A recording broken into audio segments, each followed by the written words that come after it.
Hey guys, James Doyle here, and welcome to James Doyle's Garage. Kind of like Jay Leno's Garage, except I don't have a big chin and I'm not a rich comedian. But here I'm with my friend Lee Temple. Lee, it's great to be here with you again. Great to be here with you. Now today we're actually in front of an 87 GMC Sonoma, and tell us a little bit about the difference between this and an S10. Really, GMC or Chevy, there's really not much difference. They're all interchangeable parts. Yeah. For years, I called this a Chevy S10 because everybody knows what a Chevy S10 is. A lot of people don't know what a GMC Sonoma is. Yeah. They think it's a bigger truck. Yeah. So tell us, let's just get into the spirit of the build, because something I was always fascinated about people's stories is that a lot of people like to focus on the car, but I want to focus really on you. Let's go back in time a long time ago. What was it that inspired you to get into cars, and what sparked your passion? Well, in the 70s, my brother had a Dodge Charger, and he used to play around on the street all the time back in the day when you used to street race. And I loved watching him and working with him, and he taught me a bit about, tuning a car or a carburetor, and I thought it was pretty cool. And then in the 80s, I had a couple of muscle cars, Javelin and Plymouth Satellite. Yeah. I played around with them a little bit and learned a little bit more. And then I met up with a guy that was able to show me how to rebuild a motor. I rebuilt my first motor. Honestly, my girlfriend's bedroom on the 11th floor of her apartment building. That was interesting. And it worked good. I put it in my Javelin, and she drove it, and she got lots of looks and had lots of fun. And then 2012, I woke up one day and it was like kind of bored and decided I wanted a Pro Street. I've always loved the look of the Pro Street, the fat tires. Yeah. And I just started. I ran with it. I got the truck. It came from Michigan. I bought it from a guy in Mississauga. And 4,000 hours later, there it is. Now, this build is a real unique build. Not a lot like it. Is that part of why you wanted to go for, a truck like this one? Yeah, I want it to be a little bit different. I wasn't building it for attention per se, as it turns out it gets. I was building it for myself. Everybody's got a Camaro or a Mustang. I wanted something for myself, something different. And when I built it, I wasn't building it as a show vehicle.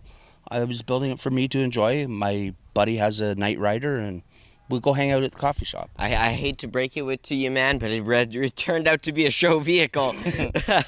Yeah, I'm actually surprised the attention that it got. Yeah. Even before I put the graphics on it, when it was just purple, the attention it got, I was beside myself. Extremely proud. Yeah. Once in a while, I'm driving down the road, and it's like, wow, I built this. And it's pretty cool. And what was it that made you want to go for a Hot Wheels theme?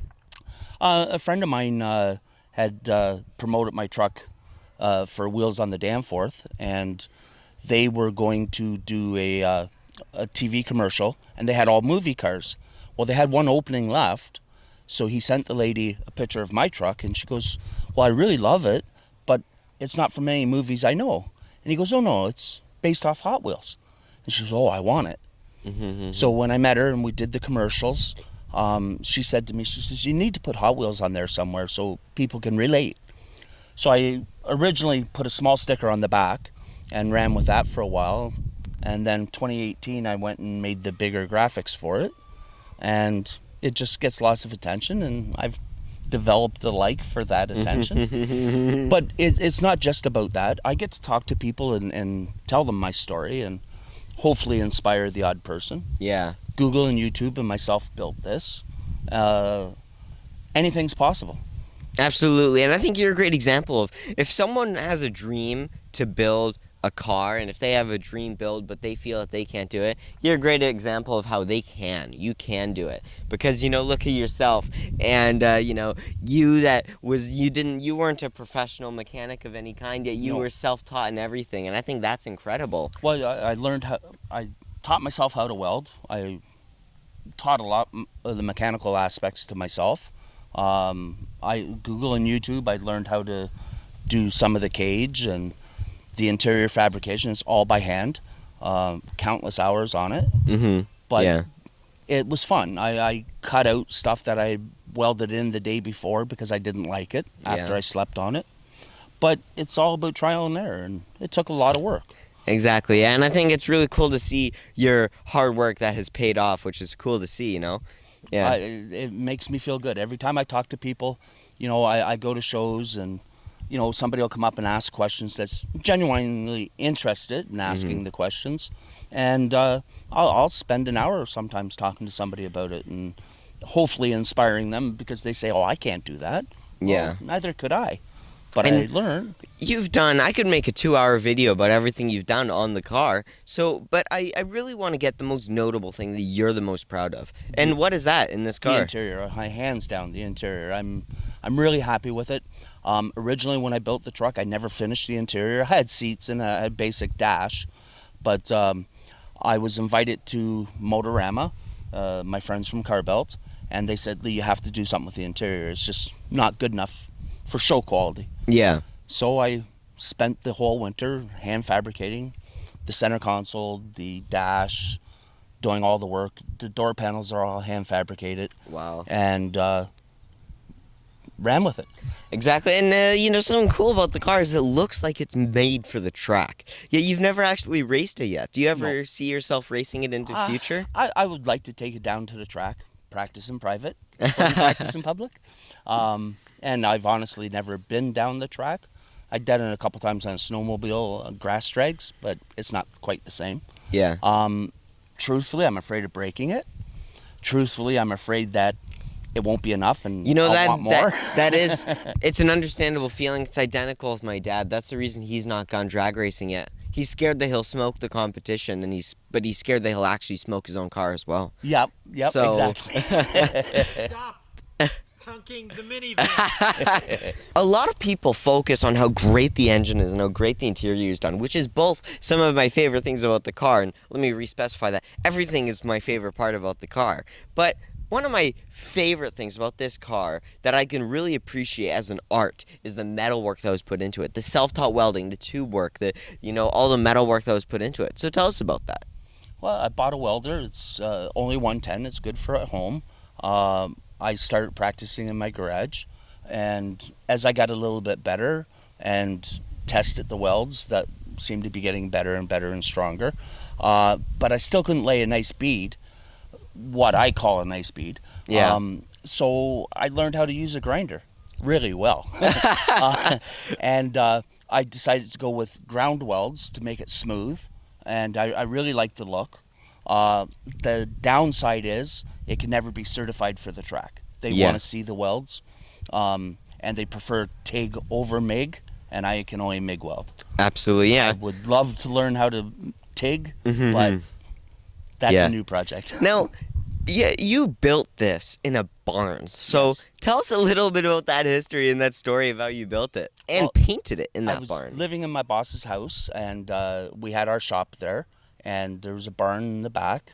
It was built in 1840, and my boss just let me play around in there, and I bought the truck and started tearing it apart. Yeah. He used to laugh at me all the time, and I thought it was funny, and, oh, you'll never finish it, you'll never finish it. There for a while, I thought I would never finish it, and then 4 years later. 4 years went by, and it was almost done, and I started driving it. The Absolutely. interior wasn't done after the 4 years. Yeah. And then it was the 5th year that I actually finished the interior. Yeah. The inspiration was just to have something different. Absolutely, yeah, and it looks really cool. And although I love to, talk about what your story was behind the car, I do want to ask a little bit. So, can you tell us a little bit more about, what you did with the engine and all that stuff? I bought a 350 from a guy up in Keswick or something like that, with a tranny, turbo 350, and I wasn't worried about putting a 4-speed in it because I didn't honestly think I would ever drive it.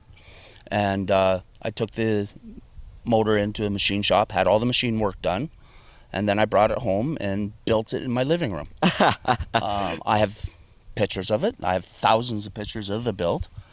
I put it all together, put it in the truck, wasn't really happy, didn't start it or anything, pulled it out of the truck, built a run stand, and started it up on the run stand.